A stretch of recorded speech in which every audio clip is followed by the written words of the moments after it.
A rising number of people are qualifying as teachers, but the number of full-time vacancies is not increasing with them.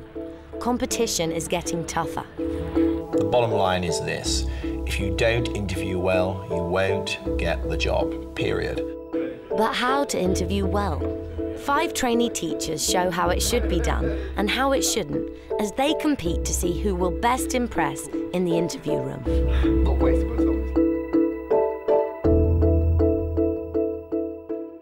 A 5-minute preliminary interview will determine which 2 will go through to the next stage.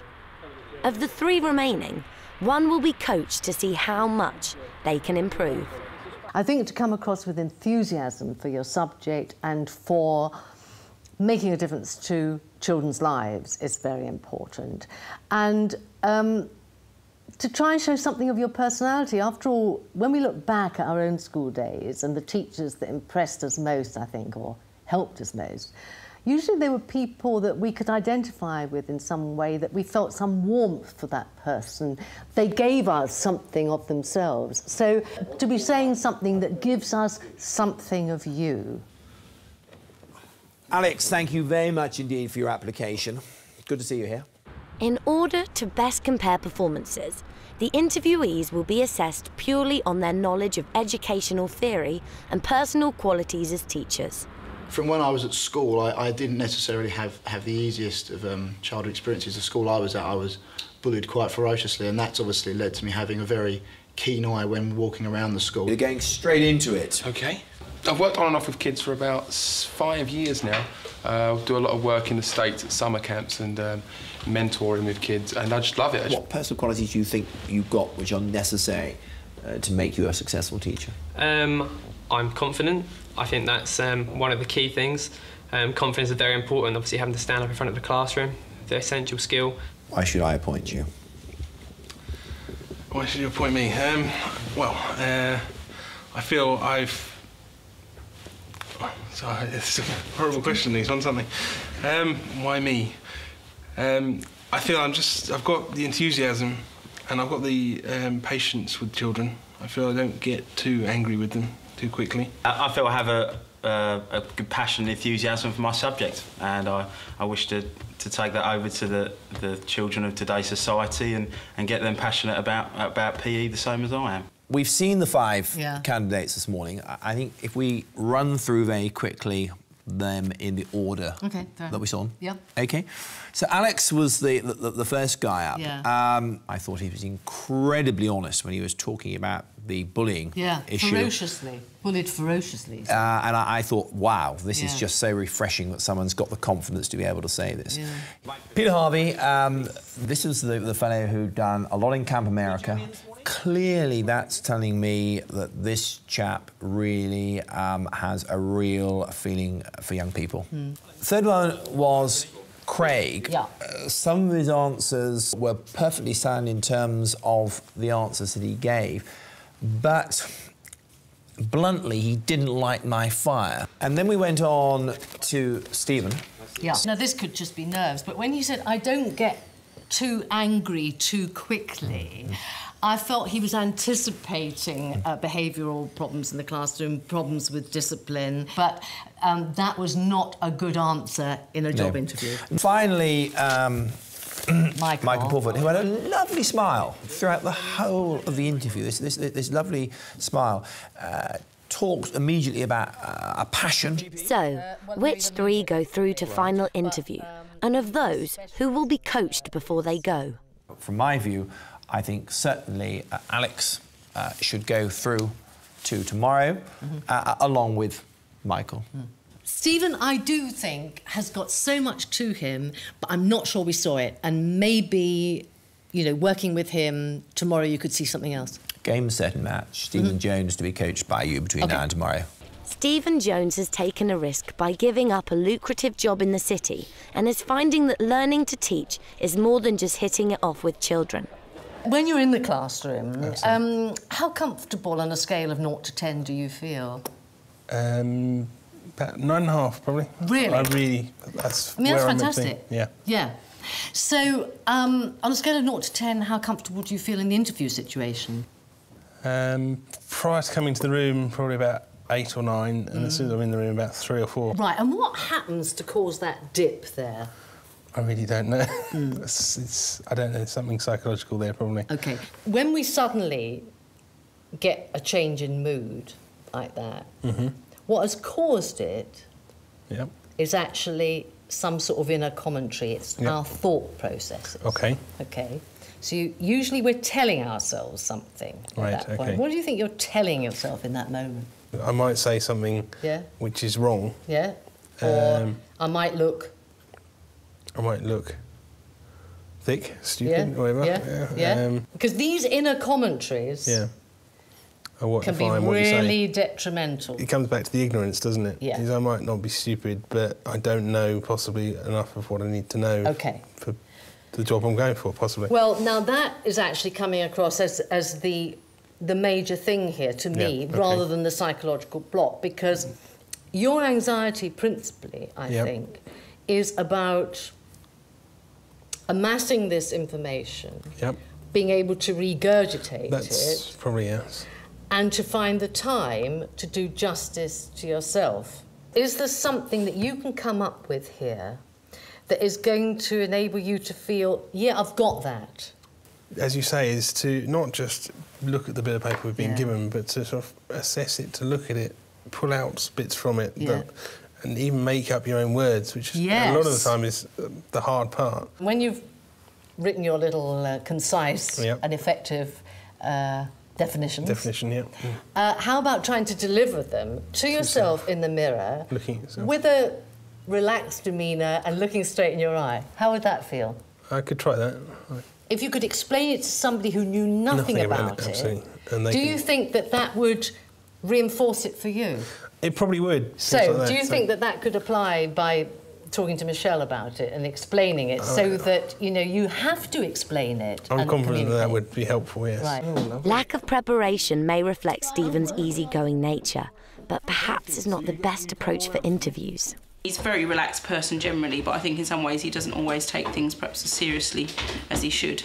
But tonight, he's taking his homework very seriously.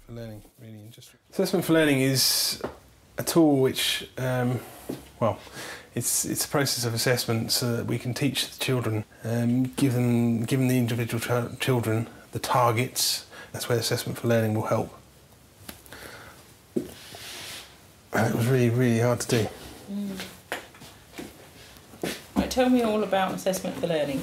Assessment for Learning, thank you. Assessment for Learning, the way I see Assessment for Learning is it's going to help us, teachers in the classroom, to be able to assess how the children are performing, and actually see how everybody else is doing, and actually learn that way, and actually go from there and build confidence that way. Sounds very good. Too many ums. Lots of ums. Go on, tell me. Too many hand movements. It's the day of the final interview for the 3 trainees, and Stephen's taken up Christine's suggestion of a calming early morning stroll. I'm feeling quite anxious and nervous today. A bit different to yesterday, because yesterday I just didn't really think too much about it. Nice to meet you, Mr. Jones. Thank you. So, will Stephen's nerves hold out? What are your strengths? Strengths, confidence, stature, rapport with children. You know what's coming next, don't you? What are your weaknesses? I'm really struggling with the theory of teaching, understanding it. It's all brand new to me. The main challenge I've come up and fought with the last 8-10 weeks is that in maths, my way isn't the only way.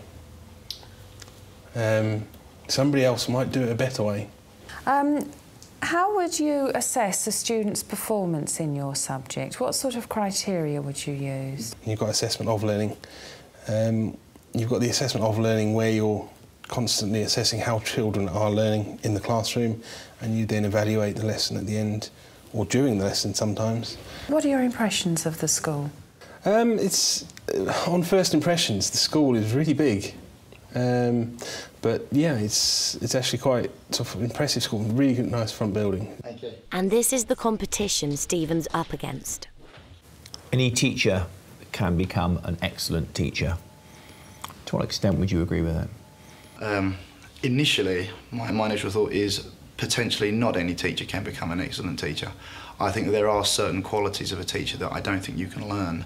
An ability to interact with the children cannot, I don't think, be learned. You either can and you do, or you don't and you find it very, very, very difficult. At the moment I'm planning to do a set of assemblies on my experiences through life and what's led me to the position I'm in now. And I'd like to refer my experiences onto other people and potentially inspire them to take their education further. One of the things you will have recognised is that children are not easily motivated. How are you going to inspire them? This school is a school that puts everybody through GCSE PE, and obviously not every student favours PE, they don't look at it positively. I think a fantastic way to motivate students, especially those that aren't keen on PE, is to try and put across the other benefits of PE, such as citizenship, communication, team working skills, and generally the benefits of health that can be gained and carried on throughout their lives. It's time to reflect on the candidate's performance. Alex, a very confident guy, but a guy who was infusing this passion. He came over as a man who has thought a lot about his career. Quite clearly he's genned up with regards to educational thinking. I thought Stephen had very good eye contact, which I thought was absolutely brilliant. The answers which were coming back, by and large, were technically accurate, where they could be technically accurate, but they came across as being slightly textbookish, particularly when you were asking him about assessment and student performance. He was talking about you can use this, you can use that, as opposed to saying this is how I would deal with it, this is what I would actually use in the classroom. The other point which I homed in on, when you asked him about the school, he zeroed in on the building.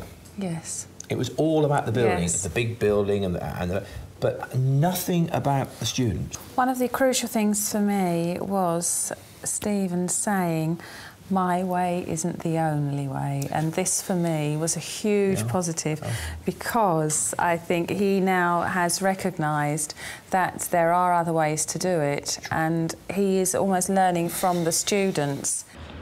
As the candidates wait for the result, what is the verdict on Stephen's performance after coaching? Yesterday's performance was at best adequate. At less than best, less than adequate. Today's performance was sound. There's been a real shift in terms of what's happened between the 2 days, and that must be down to the coaching. But sadly, the improvement isn't enough to get Stephen the job. Thank you. Congratulations, Michael. There's still work to do, but the experience has been positive. I'm glad they thought I did better this time, so that's the main thing, that was the main outcome. It's been a good experience, it's something I now know I've got to work on. So for job seekers, the advice is... Go out there, make sure that you get practice in, make sure you have 1 interview, 2 interviews, practice interviews, 3 practice interviews, and if necessary, get someone to coach you.